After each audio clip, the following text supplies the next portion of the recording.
Action के हवाले से जो कौम के लिए पैगाम है खान साहब की तरफ से, मैं वो देना चाहता हूँ। खान साहब ने कहा है कि ये निशानात से आप ना घबराएं वर्कर्स को, और उनके लिए भी मैसेज है जो अब घबराएंगे। उन्होंने कहा है कि निशान जो भी हो, वोट है कैदी नंबर 804 का, वोट है इमरान खान का, और कौम 8 तारीख को फैसला देगी इस जुल्मों बर्बरियत और मुल्क के अंदर जो लाकानूनियत है इसके खिलाफ और हकीकी आजादी के ऊपर। और उन्होंने ये भी कहा है कि आप जाकर ये बताएं कि ये क्या चाहते हैं कि कौम कोई भेड़ और बकरियां हैं कि आप जब चाहेंगे आप कहेंगे कि अब इसको वोट दें, अब इसकी हुकूमत बना देंगे।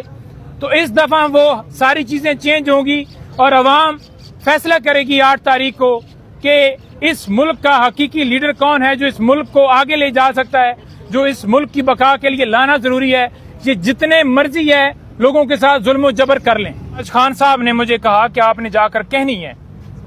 वो ये है कि खान साहब ने कहा कि इस केस के अंदर जो गवाह और केस बनाने वाले लोग आएंगे उनसे सबसे पहले हम हलफ लेंगे कि वो हलफ के ऊपर ये बताएंगे कि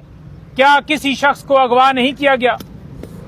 मैं खावर मानका की बात कर रहा हूं कि अगवा करके उसके ऊपर केस बनाकर क्या उससे जबरदस्ती ये बयान नहीं लिया जा रहा,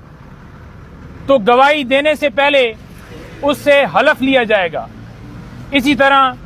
दूसरे गवाह ऑन चौधरी वगैरह, तो उनसे हलफ लेंगे हम और वो हलफ के ऊपर बताएंगे कि ये गवाही जो है ये अपनी वो सच्ची दे रहे हैं और अपनी मर्जी से दे रहे हैं, उनके ऊपर प्रेशर नहीं है और वो इसको सच्चा समझते हैं, तो इसलिए ये गवाही दे रहे हैं। नंबर 2 बात, इस केस के अंदर आज बीबी साहबा उनकी तबीयत नासाज होने की वजह से वो समात के दरमियान से वो बाहर आई, और कानून ये कहता है कि जब आप ज्वाइंट चार्ज फ्रेम कर रहे होंगे तो फिर दूसरे उस एक्यूज का होना भी जरूरी है, लेकिन उनकी गैर मौजूदगी में एक सिर्फ इमरान खान साहब के ऊपर फर्द जुर्म आयद की है। तो इस तरह से ये केस चलाया जा रहा है। अदालत को बार बार हमने कहा कि कानूनी तकाजे पूरे नहीं किए जा रहे। हमने इस्लामाबाद हाई कोर्ट में इस केस के हवाले से चैलेंज किया हुआ है, तो कल उसके अंदर समाअत है, आप कल के लिए एडजर्न कर रहे हैं और बीबी साहब अभी नहीं है, लेकिन नहीं रोके। और तीसरी बात,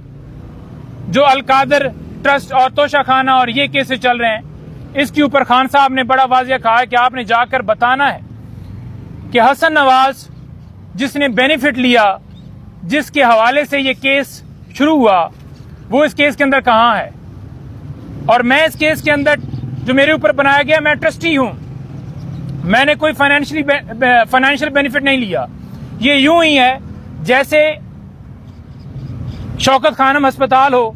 या नमन यूनिवर्सिटी हो, उसके अंदर मैं ट्रस्टी हूं, तो मेरा क्या उसके अंदर बेनिफिट है। फिर ये कह दें कि वो जायदाद भी मेरे नाम पे है। फिर उन्होंने कहा कि जो